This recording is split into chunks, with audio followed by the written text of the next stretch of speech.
Hey everybody! Welcome back. Here we are. It's the Convergence. I didn't think it would ever happen. It's been like a month of not recording a video where I start by saying, I'm never gonna lose ever again. FPT4PHBD, you're gonna say, hey NL, did you think about pressing the spacebar just so that after a month of waiting you would have impeccable comedic timing in order to kill yourself with Plan C and it would be really funny?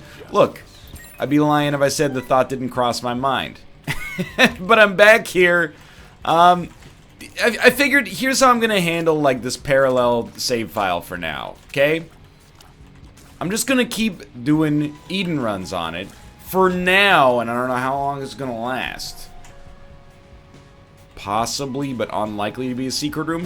For now, I'm just gonna keep doing Eden runs. If we lose, I don't know, I guess we'll try to get to 1,001% on both save files, which on this one requires unlocking the Forgotten and then doing everything again with the Forgotten, which honestly is going to be fun as opposed to being a chore. Forgotten is a very fun character to play as, and then you got to do, there's other stuff I can't even remember. Get rubber cement 5 times is like an achievement. You know me. I'm not much of an achievement hunter. My achievements are intrinsic. Can I tell you about an intrinsic achievement? I'm gonna do it anyway, because first off, you know, these are always pretty one-sided conversations. I have no reply. This is actually the exact opposite of an intrinsic achievement. It's extremely extrinsic. But in my class yesterday, I won a $5 Starbucks gift card for being the first person to use Node.js and Express to create a RESTful API quote of the day service during our laboratory period. You might say, NL, you're an adult. $5, you know, it's not nothing. But was it really that much of a motivator? No, here's the ticket, okay? I would have been motivated to do it anyway. But once I knew there was money on the line, I was like all in.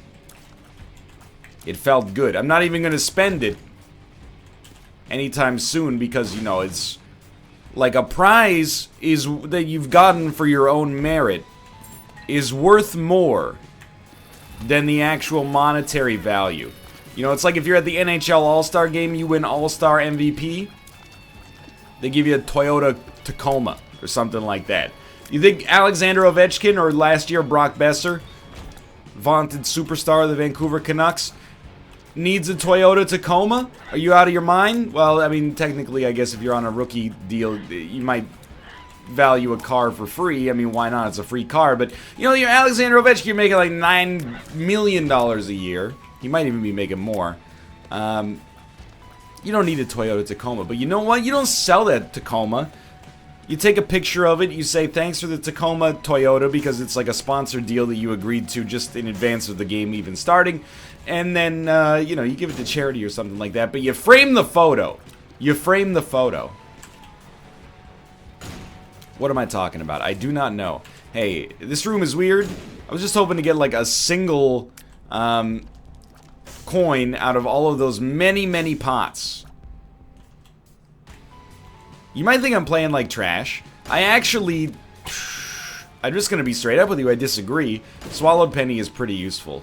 Hopefully we can use that to get to enough HP to buy or enough money to buy a Spirit Heart. Or next floor we go down with 5 cents or more and we can use this to buoy ourselves even further on an arcade. But yeah, the reason I don't feel like we're playing like garbage is stats are not great. The Gauss is huge. Speed is okay. Rate of fire is horrendous. Damage is not, well, I mean, it's probably like about average, but not nearly good enough to compensate. Oh my god, it's an XL floor, I forgot. Not nearly good enough to compensate for our terrible rate of fire, obviously. Stop hitting me! I wanted to do my Adam Sandler voice. What are you talking about? The 7 seals have appeared in the basement. It's all this booster pack stuff added these achievements for like the Switch version or something like that, and I feel like a freaking idiot. Alright, it's Monstro. I would actually, I mean, I'm not gonna say no to okay, well, disregard. I was just gonna say I'm not gonna say no to a Spirit Heart, but what I was really looking for was Small Rock at this point, because we need to up our DPS greatly if possible. We're gonna get a deal with the devil, unless we totally screw it up against Monstro. And the next step after that is gonna be buying Champion Belt. I'm gonna pick up Champion Belt just for some kind of added DPS. We'll probably still get enough money to be able to do something with the Spirit Heart if we need to. Hopefully we won't need to. I guess I can't say we'll buy Champion Belt, because who knows what the deal with the devil holds. If it holds a lot of damage, we might revise our opinion, but I love it. Okay, so no matter what, we're not going to die from picking up the Pact, even if we step on the spikes. I think my reasoning was correct there. Ceremonial Robes pays for itself, and now, all of a sudden, we're in a decidedly better place. You know, if you're looking at this, you're like, rate of fire is now above average, damage is 6. And I'm not going to worry about the nickels and dimes, you know? HP is better than it's ever been. There's really like the ideal series of boss fights there. We got 2 HP upgrades. We didn't need to spend either of them in order to pick up 2 pretty good deals with the devil. And, well, all of a sudden, you know, the prophecy's coming true. Never gonna lose an Isaac again. So yeah, anyway, that's my administrative note for now is we have, indeed, finally reached the Convergence.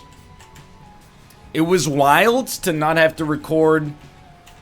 I mean, it should give you some, and this is not meant as a humble brag, it's meant as an overt brag, but it should give you some idea of, like, the amount of Isaac I record and my tolerance for it. You know, if people are like, no, I really like it. You know, if they were lying, they probably wouldn't have 30 videos in reserve, you know? I'm like an Isaac Doomsday prepper or something like that. Champion Belt was another damage upgrade. Another, like, literally another 1.0 damage upgrade is what I mean. So as we head down to the next floor, I'm feeling extremely good about our lot on today's run. One day I gotta read a scientific paper, just in general. Now one day I have to read a scientific paper about the way that tiers work in Isaac. It's like the farther away you are from 10, the more a tier's upgrade is worth. I might be getting a little overly analytical about it, but you know, we picked up 1 tier's upgrade, and mind you, it was a darn good one, but it took us from 16 to 9. Because Sin Robes, I don't believe, does anything for you in that category. That might not have gotten it, but I'm not sweating it. So what's my hope with this other save file? Well, it's actually, well, I mean, this is either the primary or the secondary, depending on your perspective, but my hope for it is, like, we're going to get to this point where I'm proud of the streak. You know, you can't just throw a month of wins away. At least I can't afford to just throw a month of wins away, so I want to keep this going, but I also want to integrate the new content, and I don't want you to think that there's not going to be Zane. There's been a lot of Zane over the course of our time on the streak file. Like, for example, that time I accidentally picked the Lost instead of Eden because they're right next to each other, and yet we came through in the clutch with a win. I barely remember that run because it happened over 1 month ago. And I got a lot of videos happening on a regular basis, so it makes it hard to remember. I swear, like, when I was in high school... Dad's lost coin. When I was in high school, and maybe some of you can relate to this, I could remember, like, everything that had ever happened to me over the course of my whole life. And I'm just gonna... Let's go. Be honest with you, it's because I wasn't doing anything important.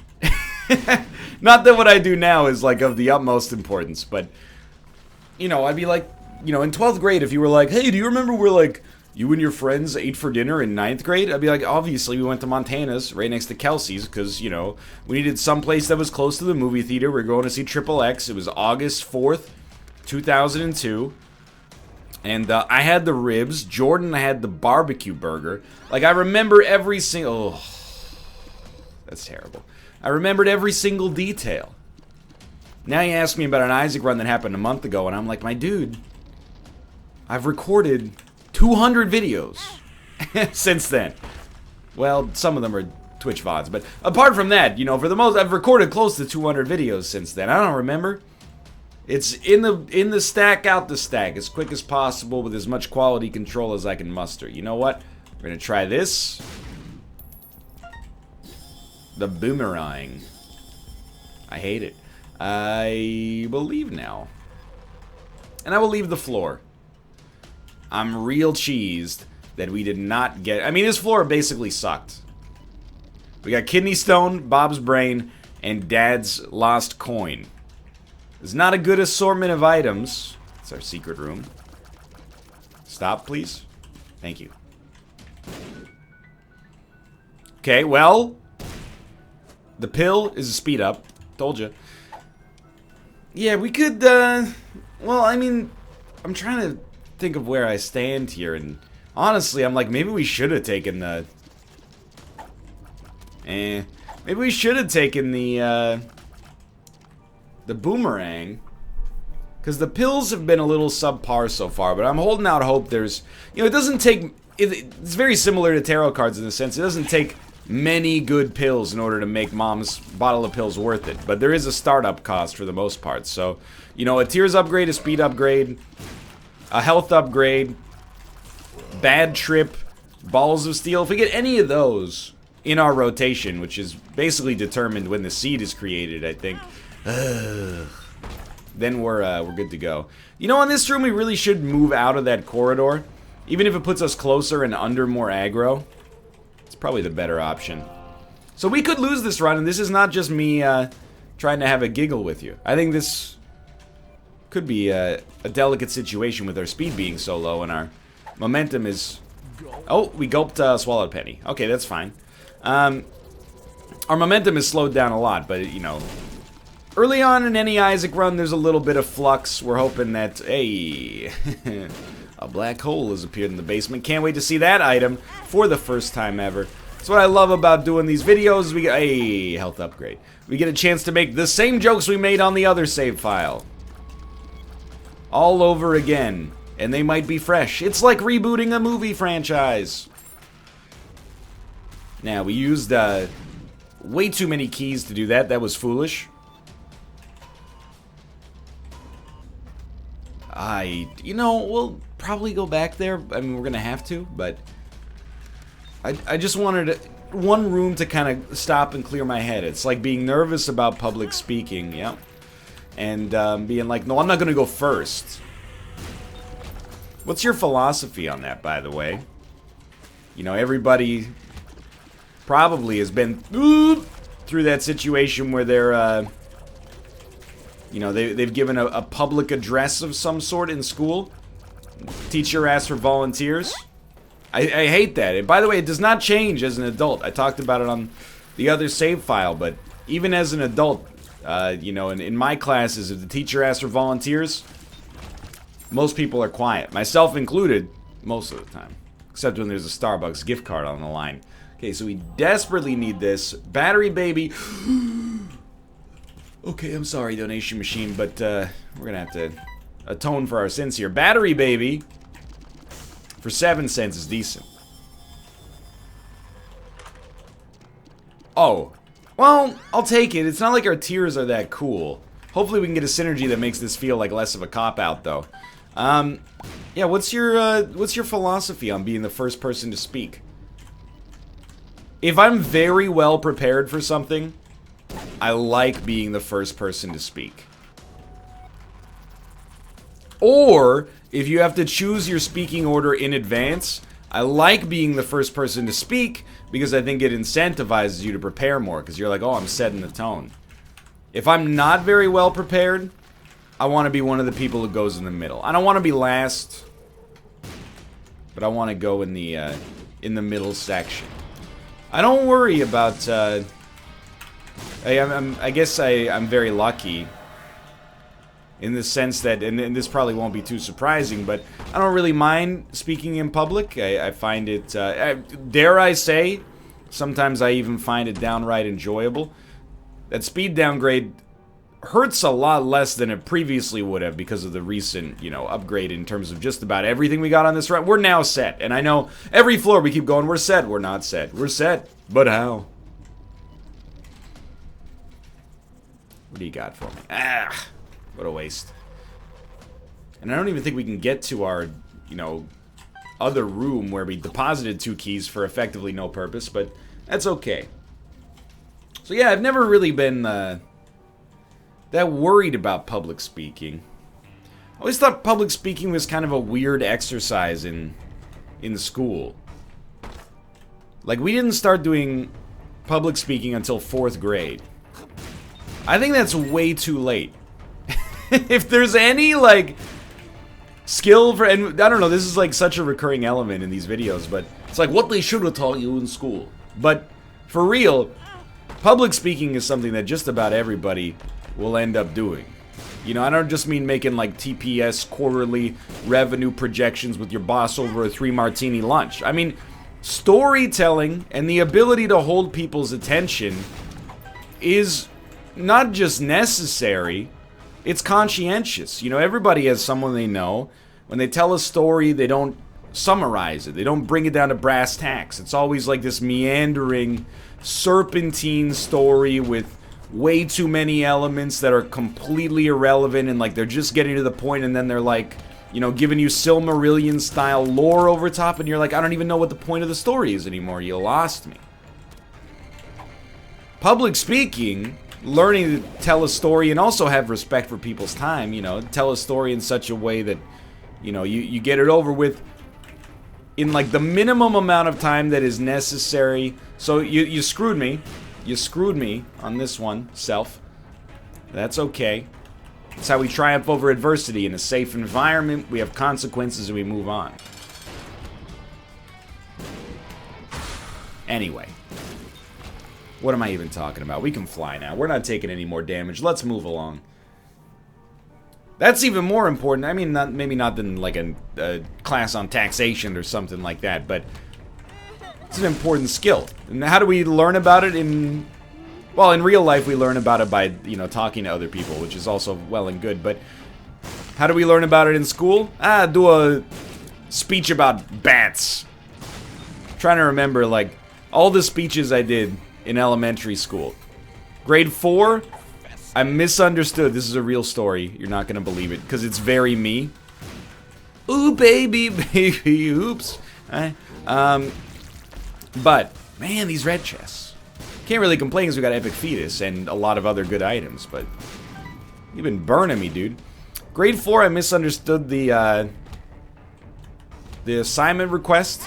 I did a speech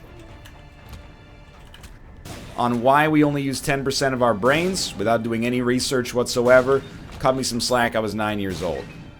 Grade 5, understood the prompts. I did a speech on bats, very critically acclaimed, gave it in front of the whole public school. I'm sure the 8th graders had a lovely time listening to a person in the 5th grade give a 3 to 5 minute speech on bats. What better uses for your time are there? Okay, please. Good pills? X-Lax? Grade 6, cheetahs. You know, in terms of animals, it's pretty sensible, you know. Why are bats a good speech topic? Well, they suck blood. That's pretty weird, right? Why are cheetahs a good speech topic? They run real fast. Nobody's gonna do a speech on, like, you know, an animal that's relatively unremarkable. Like, here's a speech on the common dairy cow. Now, as an adult, I kind of respect. I'm like, wow, this has great economic importance to our world, and, you know, I eat beef. So it's nice to know a little bit about the world around you. You know, I got context for it. But as a kid, you're like, this stupid animal doesn't even suck anybody's blood. It's not worth hearing about for 180 seconds. Also, the concept of a 3-minute long speech is now hilarious to me, but not everybody, I guess, is in the mines every day doing some 75-minute improv Isaac episodes. Grade 7, Simpsons. I'm gonna be honest with you, the 8th grade I thought I remembered, but I don't. 7th grade was absolutely The Simpsons, though. Because I remember at the time, it was like a year after it passed the Flintstones for the longest running cartoon in history, and everybody was like, that's amazing. And that was, well, that was in the year 2001, and just barely 2001. So that was 17 years ago. They were in like season 14 or something. Anyway. Show's been on the air for a long time is the joke there.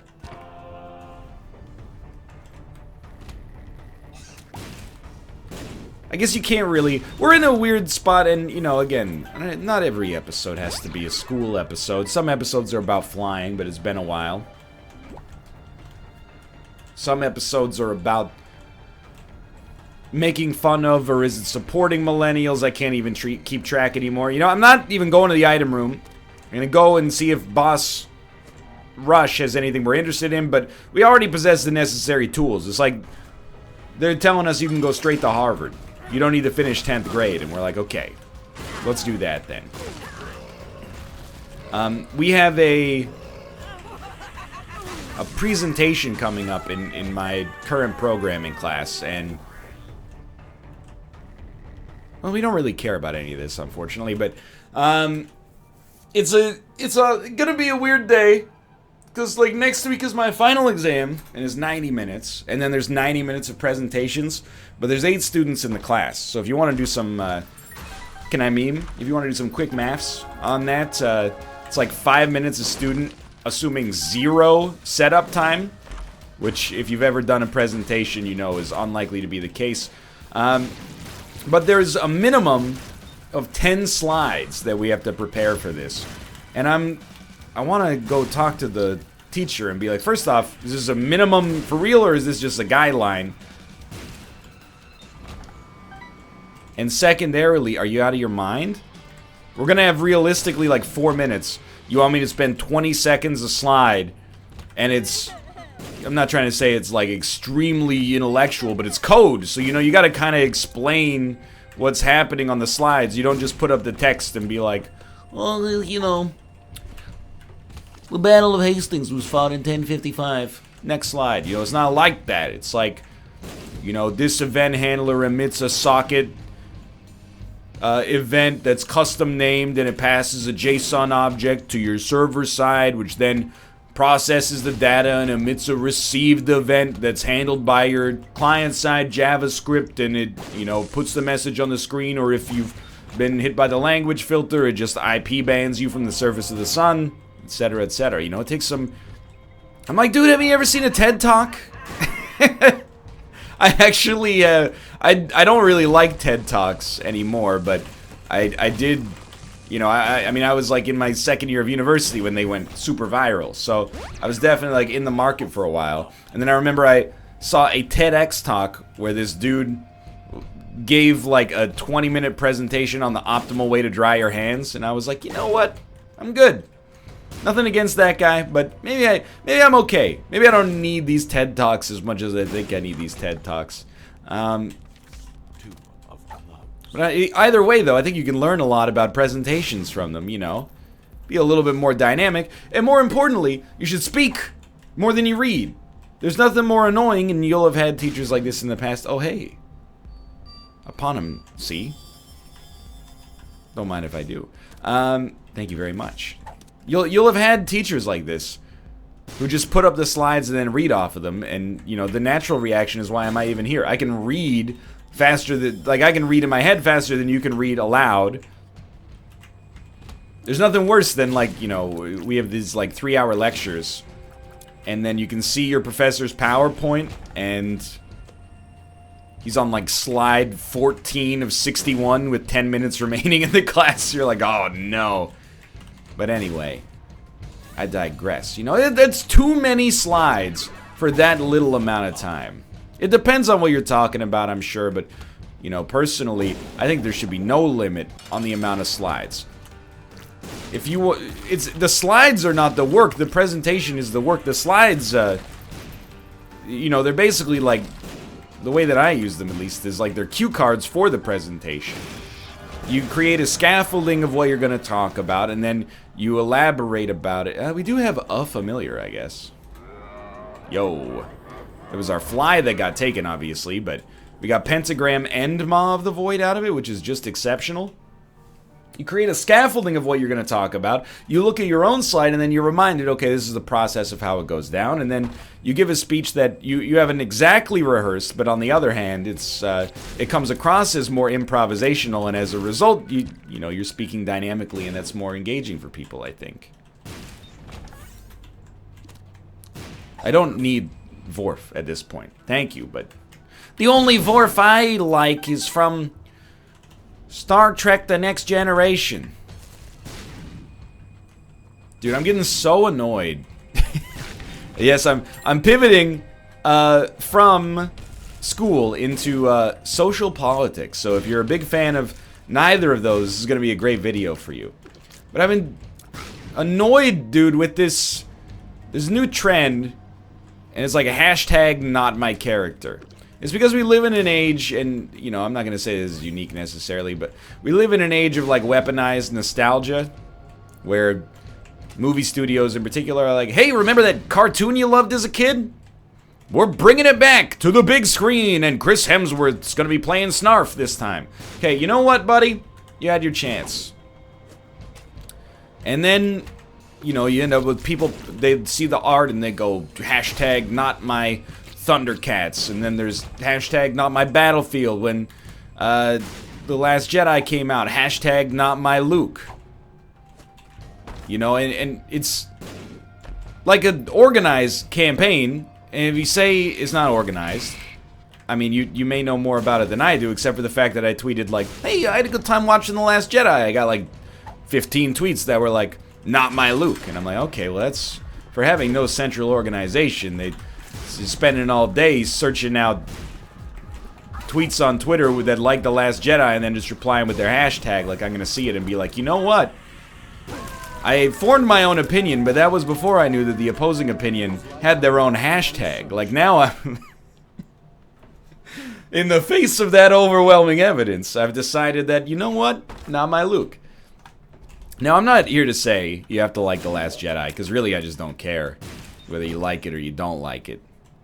I'm an adult for the most part, so I'm not gonna have an extreme argument over its place in the Star Wars universe, whether Rey is a Mary Sue and, oh, what's her midichlorian. I just don't care. I think there's valid reasons for liking it. I think there's valid reasons for disliking it. I think there's probably a lot of invalid reasons for liking it or disliking it as well, but it doesn't bother me. Too much, at least. But I just had to let you know. We live in an era, but maybe an area, if you live in Hollyweird, where so much media is being produced. Stop with this not my blank. And also spare me. It always comes, there's these hyperbolic arguments. The franchises I've loved since I was a child are being drug into the public eye and murdered for everyone to see. It strikes me as being, like, ridiculous. Nostalgia's one thing, and you're welcome to have a certain, nostalgia for things that no longer hold a great place in society's pantheon of media. I grew up, I watched so much Teenage Mutant Ninja Turtles as a kid. Cartoon, ate a lot of pizza, loved the games, etc., etc. Never saw the new movies, but also never tweeted hashtag not my Leonardo, because it's not for me anymore. And that's okay. It's my perspective on it at the very least. It's like, trying to think of another example. G.I. Joe's another good example. Big G.I. Joe fan as a kid. Saw the G.I. Joe movie. It's garbage. I saw it in theaters. Didn't even know who Channing Tatum was at the time. This is before he endeared himself to me with his performance in 21 Jump Street. And also, This Is the End. But, this is also a pre-social media era, and maybe that's the real problem, actually, is the social media. Things just can't be, like, bad anymore. I guess those were guaranteed to be items, huh? It's gotta be, like, bad, and then maybe it has an agenda as well. And it's just so irritating. It never ends, dude. It just never ends. And then, you know, it's... I don't even know if I want to get into it, but we have 44 keys now, so I'm feeling better. So let's do it. It's like, there's always... You can... I don't want to be the 50-year-old cynic about Twitter. I actually think, weirdly enough, I'm cynical about social media, but on social media, I'm way less cynical than the most people present themselves. But you can, like, chart a course for what's gonna happen with the response to any backlash. Anytime anything like this happens, there's always like, hey, we made an announcement, and then it's controversial, and then cherry pick the most ignorant pieces of garbage on the other side. You know, it's like the Battlefield 5 having women in the game. There were people on Twitter that were basically, and you know, I'm not mischaracterizing the one side. There are some people on Twitter who are upset, and they're like, it's not historically accurate. And there's some people on Twitter who are upset, and they say it's not historically accurate, but it's just because they, even if they don't actually hate women, they think it's being used to push like a social agenda. And it becomes like this whole battleground for gaming politics, which is so strange to me as someone who plays the same video game where vaginas open up and shoot blood at you over and over. But it's always like the people that have one side of the opinion, and this goes for everything in politics, lest you think this is a controversial issue. I think you'll find some truth in this, and you'll realize I'm not actually navigating treacherous waters. Because I see it on every single issue on Twitter. It's like, if you believe X and someone else believes Y, the next play is to find the most ridiculous conceivable person on the platform that agrees with the other side, retweet them, and be like, this is what the other side believes. And it goes both ways. There's always like, you know, if you're on like the Democrat side of Twitter, there's always going to be like some piece of garbage that tweets like, we should just murder all women. All women should be in camps to, you know, so that the sexual monarchy is dissolved. And you're like, what are you even talking about? You retweet it, it gets like 40,000 retweets, everyone goes, look at this idiot. But then on the other side, you know, there'll be people retweeting stuff that's like, if you're a man, don't come near me, because I'm gonna cut off your junk. And then people go, this is what the other side believes? Nobody's meeting in the middle anymore. It's all just hashtag not my Luke, hashtag ban a Luke. You get the idea. Anyway, we ended this on an incendiary note, but that's the kind of real hard-hitting commentary without ever taking a stand we do in this show. Thanks for watching. Hope you enjoyed it. If you did, click the like button. That helps a great deal. Of course, subscribe if you want to see more in the future. For now, thanks for watching. I will see you next time.